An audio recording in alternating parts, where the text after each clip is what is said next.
हमारी कठिनाइयों का हल, हमारी समस्याओं का हल परमेश्वर का वचन है। अगर मैं इस पुलपिट पे खड़े होकर आपको रॉन्ग वचन बताऊं, अगर मैं इस पुलपिट पे खड़े होकर आपको गलत वचन समझाऊं, तो आप गलत हो जाएंगे। इसका मतलब आपके जीवन में कोई फल नहीं आएगा, आप शैतान से और शैतान बन जाएंगे। पर जब ये परमेश्वर का पुलपिट है और इस जगह से जब ज्ञान की बातें जाती हैं, जब समझ की बातें जाती हैं, जब अभिषेक की बातें जाती हैं, तो आपके परिस्थिति को वो बदल देता है। आमीन बोलें। इसलिए हमें एक सामर्थी सेवकाई में रहने की बहुत बेहद जरूरत है।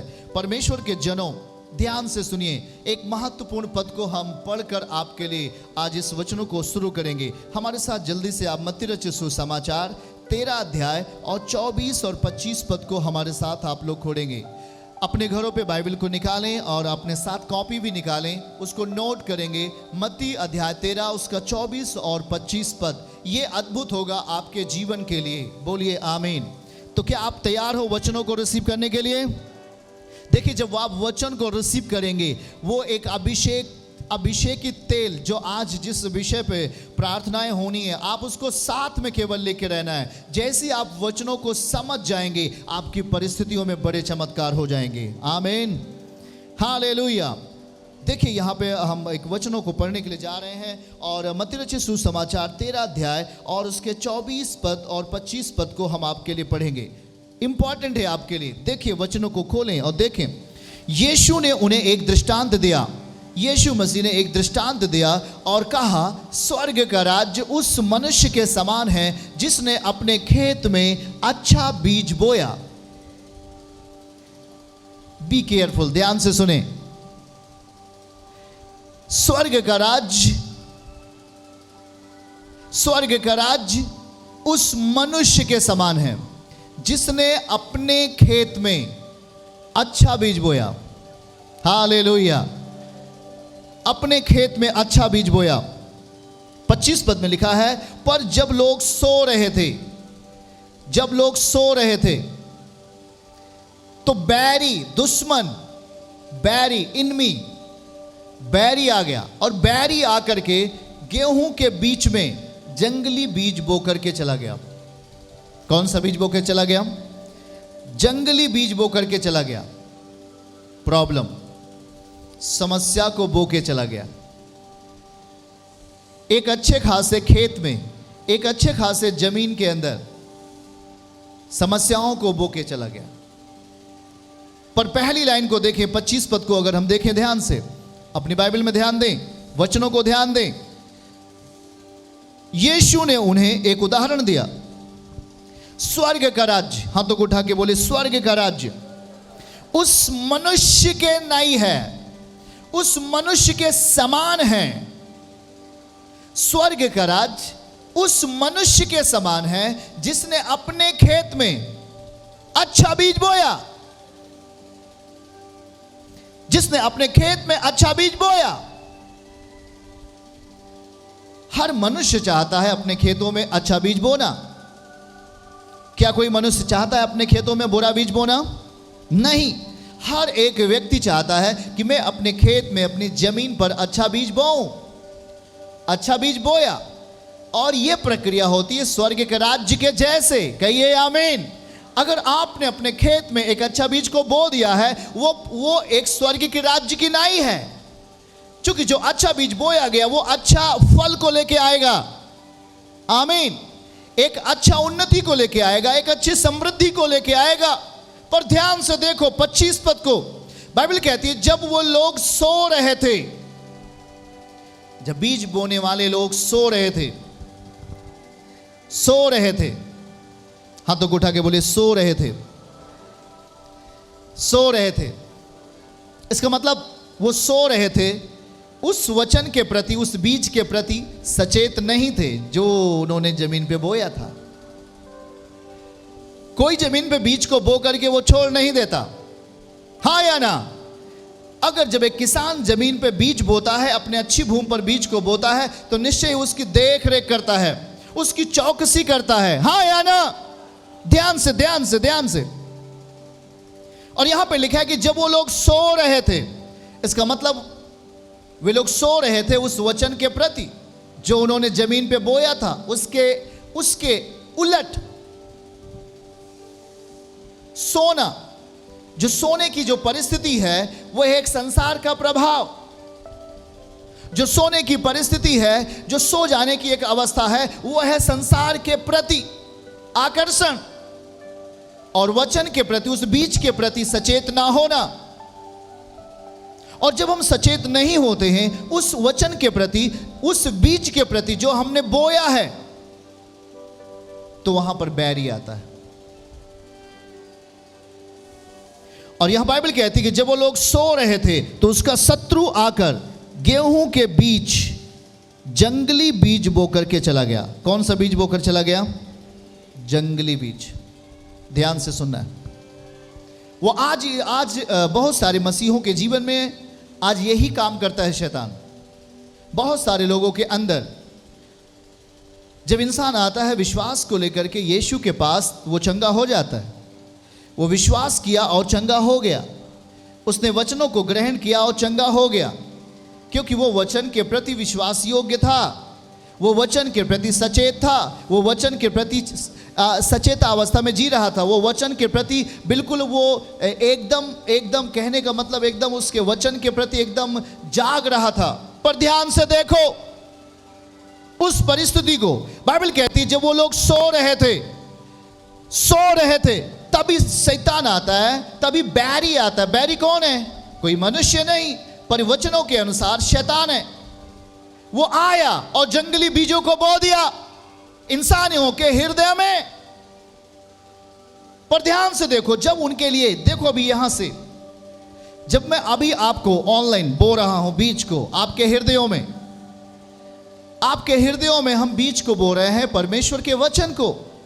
और वो वचन आपके अगर शुद्ध दिलो दिमाग से, शुद्ध विवेक से आपके हृदयों में जा रहा है, वो 100 गुना फलवंत होगा, वो 100 गुना फलवंत होगा, उसे कोई रोक नहीं पाएगा।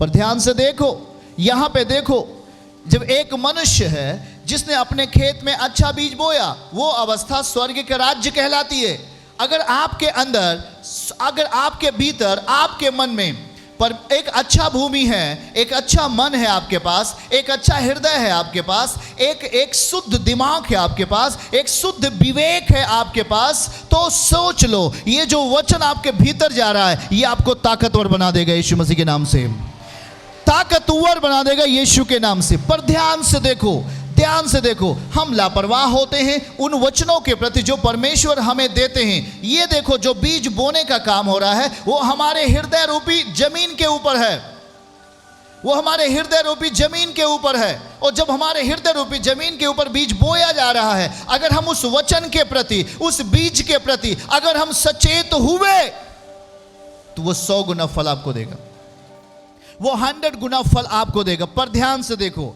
परिस्थितियां क्या है? अज्ञानता।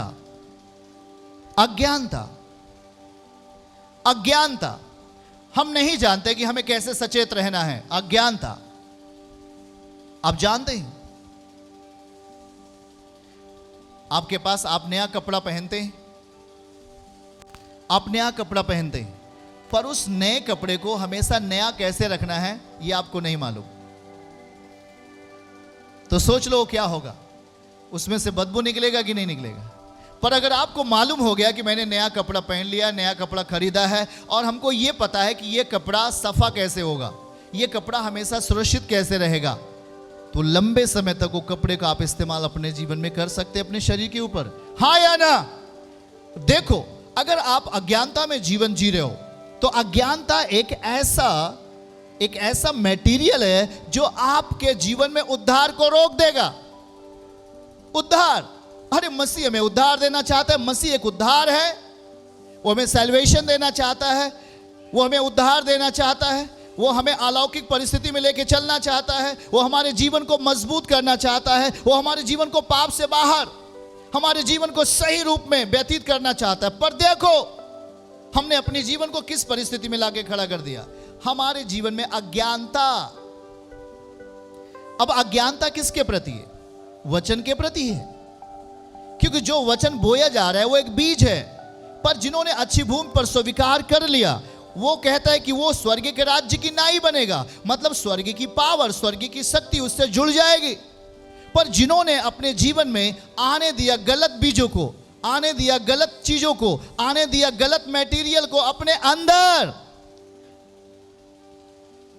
आप सचेत नहीं रहे वचन के प्रति, आप सावधान नहीं हुए और आपने कहा कि मैंने मसीह के वचनों को ग्रहण कर लिया है, अब हमें इसे भी ग्रहण कर लेना चाहिए जो इस संसार की दुनिया में है। और ध्यान से देखो बाइबल क्या कहती है, अज्ञानता, और एक सबसे महत्वपूर्ण चीज है अज्ञानता। और देखो बाइबल को खोलो और वहां पर हम एक पढ़ेंगे वचनों को जल्दी से हमारे साथ। हाँ, और देखो, और यहां पर हम एक वचन को पढ़ेंगे।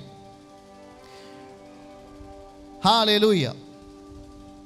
पहला कुरिन्थियों अध्याय 2 उसके 6 पद को हम पढ़ें जल्दी से।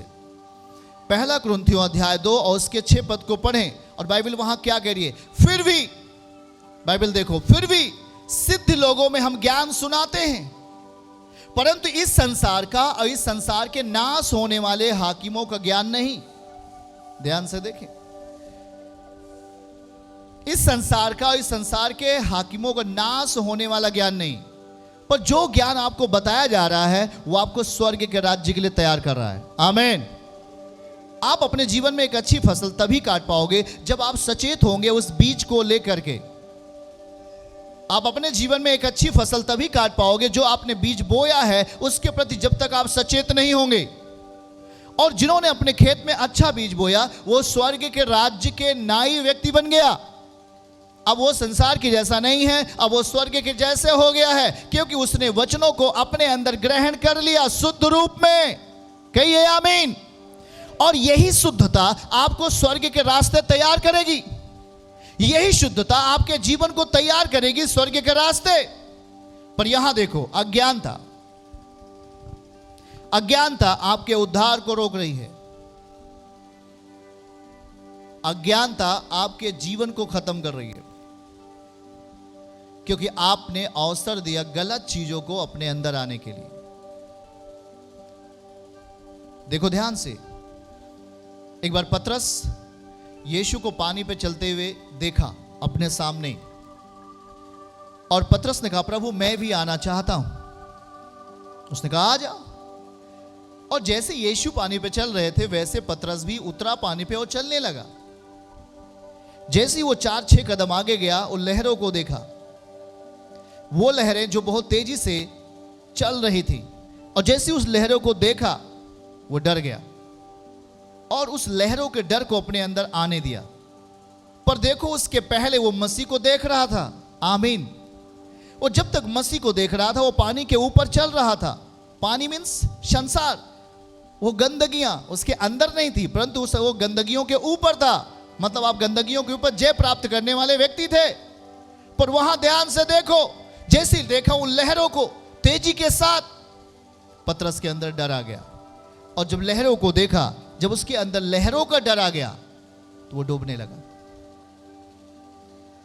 परिस्थितियां ऐसे हैं, हम जब मसीह के पास आते हैं तो हमारे जीवन में प्रभु कहता है कि अपने जीवन को शुद्ध विवेक के साथ मेरे वचनों को ग्रहण कर। अगर हम शुद्ध विवेक के साथ परमेश्वर के वचनों को ग्रहण करते हैं तो बाइबल कहती है वो अवस्था स्वर्ग के राज्य की जैसी अवस्था होगी। और सोच लो जरा, अगर आपका घर स्वर्ग के राज्य के जैसा हो जाए तो सोच लो जरा, आपके रिश्ते स्वर्ग के राज्य के जैसे हो जाए। उसने बताया राई के दाने का दृष्टांत, उसने कहा कि स्वर्ग का राज्य राई के दाने के समान है।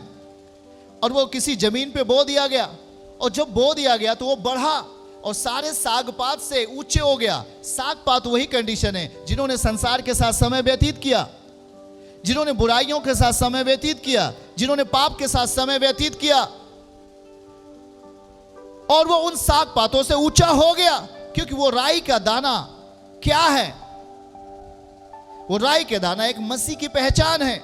राई के दाना मसीह का वचन है जो हमारे जिंदगी में भी बो दिया जाता है। अगर हम उसको आदर के साथ अपने अंदर रखें और उसे घटने नहीं दें, परंतु उसे चाहिए बढ़ना, अगर हम उसे बढ़ाएं, देखो वो आपको सारे साग पात से ऊंचा करने वाला है यीशु के नाम में। वचन को ग्रहण करो यीशु के नाम से। आमीन। सब जन अपने स्थानों पर। हालेलुया। देखिए प्रियो, ध्यान से सुनिए। अपने खेत में अच्छा बीज बोया।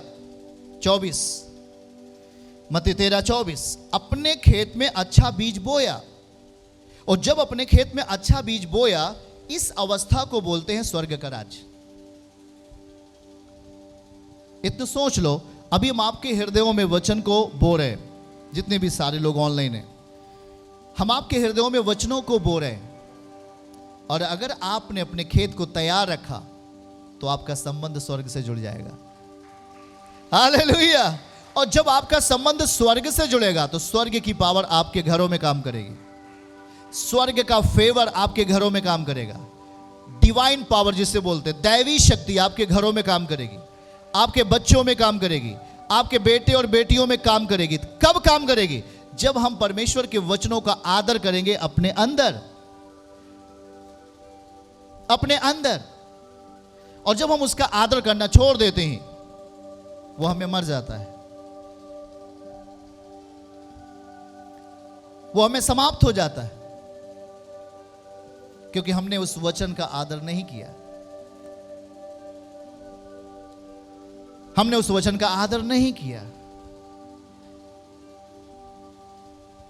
हालेलुया। देखो बात क्या है, जब लोग सो रहे थे, 25 पद को देखें, बाइबल कहती जब लोग सो रहे थे, उस वचन के प्रति अनजान हो गए, वो सचेत नहीं थे। उस वचन के प्रति जो स्वर्ग से उद्धार को लेकर हमारे बीच में आया, उस वचन के प्रति वो अज्ञानी बन गए, उस वचन के प्रति अज्ञानी। और जब आप उस वचनों के प्रति अज्ञानी बनते हैं, आप कहते हैं कि मुझे कुछ भी नहीं मालूम, तो आपके लिए कोई जगह नहीं है, फिर आपके लिए कोई स्थान नहीं है, फिर आपके लिए कोई डिवाइन पावर नहीं है, फिर आपके लिए स्वर्ग का कोई भाग नहीं है। पर जब आप कहेंगे मैं इस वचन के प्रति सचेत हूं और हमें इस वचन के अनुसार ही जीवन जीना है, तो आप सारे साग पातों से ऊंचा होने वाले हो। आमीन तेजी के साथ। हालेलुया। देखो, हम इस बात को कहने वाले, एक महत्वपूर्ण बात है। आप जानते हैं नीति वचन अध्याय 19 और उसके 2 पद को हम पढ़ेंगे, जल्दी से हमारे साथ इसको देखें। और ये एक इंपॉर्टेंट है बात, महत्वपूर्ण है। नीति वचन अध्याय 19 उसके 2 पद को हमारे साथ पढ़िए और देखो, बाइबल में आपको समझ में आएगा, जीवन बदलने वाला है यीशु के नाम में। आमीन। नीति वचन अध्याय 19:2 लिखा है, मनुष्य का ज्ञान रहित रहना अच्छा नहीं है। देख लो देख लो देख लो ध्यान से, मनुष्य का ज्ञान रहित रहना अच्छा नहीं है। और जो उतावली से दौड़ता है वो चूक जाता है। जो उतावलापन है वो ज्ञान नहीं है, जो उतावलापन है वो संसार का स्वभाव है, और वो आपको परमेश्वर के राज्य से बाहर कर देगा। ध्यान से सुने, यहां लिखा है जो ज्ञान रहित रहना अच्छा नहीं है। अगर आप वचनों के प्रति ज्ञान नहीं रखते तो आपके लिए बड़ा डेंजर है, वो खतरनाक होगा आपके जीवन के लिए। बातों को समझते जाइएगा। बाइबल सीधा सीधा बता रही है कि जो ज्ञान रहित रहना अच्छा नहीं है। इसका मतलब हमें ज्ञान रखना पड़ेगा परमेश्वर के वचनों का, और जब हम ज्ञान रखते हैं उसे हम करते हैं। बोलिए, जो हम ज्ञान रखते हैं उसे हम करते हैं, और जब हम ज्ञान रखकर उसे हम करेंगे तो आपको ज्ञानहीन नहीं रहने देगा, वो आपको अंधेरे में नहीं रहने देगा। देखो, यहां बाइबल कह रही है कि ज्ञान, मनुष्य का ज्ञान रहित रहना अच्छा नहीं है। इसका मतलब कि मनुष्य को अंदर ज्ञान जरूरी है परमेश्वर का, और जब तक उसे यह नहीं पता होगा कि हम अपने जीवन में सुरक्षित कैसे रह सकते हैं, उसे यह नहीं पता होगा हमें अपने जीवन में कैसे रहना है, उसे यह नहीं पता होगा हमें कैसे खाना खाना चाहिए, उसे यह नहीं पता है कैसे हमें नहाना चाहिए, उसे यह नहीं पता है हमें कैसे व्यवहार करना चाहिए, हमें कैसे उच्च अधिकारियों से बोलना चाहिए, उसे यह नहीं पता है कि हमें किस तरीके से व्यवहार लोगों के साथ करना चाहिए, वो एक ज्ञानहीन है। वो अपने जीवन में कुछ भी प्राप्त नहीं कर सकता, वो सारे रास्ते बंद कर लेता है। ज्ञानहीन व्यक्ति जो अंधियारे में अपने जीवन को व्यतीत करता है, वो सब कुछ खो रहा है, खो रहा है, खो रहा है। पर जो प्रयास किया कि मैं ज्योति में रहना चाहता हूं, तो बाइबल कहती ज्ञान रहित रहना अच्छा नहीं है। इसका मतलब आपको ज्ञान आपके जीवनों में आना बहुत जरूरी है। कहिए आमीन। अगर आपके अंदर ज्ञान आ गया तो वो ज्ञान क्या है? यूहन्ना 8:12 कहता है कि मैं जगत की ज्योति हूं। वो एक ज्ञान है। और कहता है कि जो कोई मेरे पीछे हो लेगा वो अंधियारे में नहीं चलेगा। इसका मतलब कि जो ज्ञानवान बनेगा मसीह के राज्य में, वो उजियाले में जगह पाएगा यीशु मसीह के नाम से। आमीन। वो उजियाले में रहेगा और उसके जीवन में जो कुछ भी जाएगा परमेश्वर की ओर से, वो एक बड़े लाभ को लेके आएगा, एक बड़े लाभ को लेके आएगा। इस बात को हमें समझने की जरूरत है परमेश्वर के जनों, क्योंकि ये वचन किस लिए लिया गया, ये वचन किस लिए दिया गया? ताकि हमारा जीवन परमेश्वर के वचनों से ज्ञानवान बने। ज्ञान रहित रहना अच्छा नहीं है।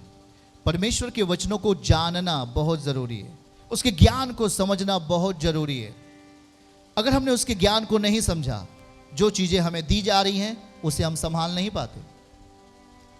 आज जो आपको वचन दिए जा रहे हैं, इसे आप कैसे संभालेंगे? यह वचन एक तेल की समान है। अगर आपको एक कुप्पी में तेल भर के आपको दे दिया जाए और कहा जाए कि इसे आप सुरक्षित रखो, और अगर आप उसे सुरक्षित रखा, वो तेल आपके काम में आने वाला है। पर अगर आपने उसे खुले जगहों पर रखा, उस तेल पर मिट्टी और धूल जम जाएगी, फिर वो तेल काम में नहीं आने वाला। जो चीजें मसीह आपको देता है वो कहता है उसे संभालो, और जब आप संभालना जान गए तो आप उन्नति को अपनी आंखों के सामने देखोगे, समृद्धि को अपने आंखों के सामने देखोगे। आमीन तेजी के साथ हालेलुया।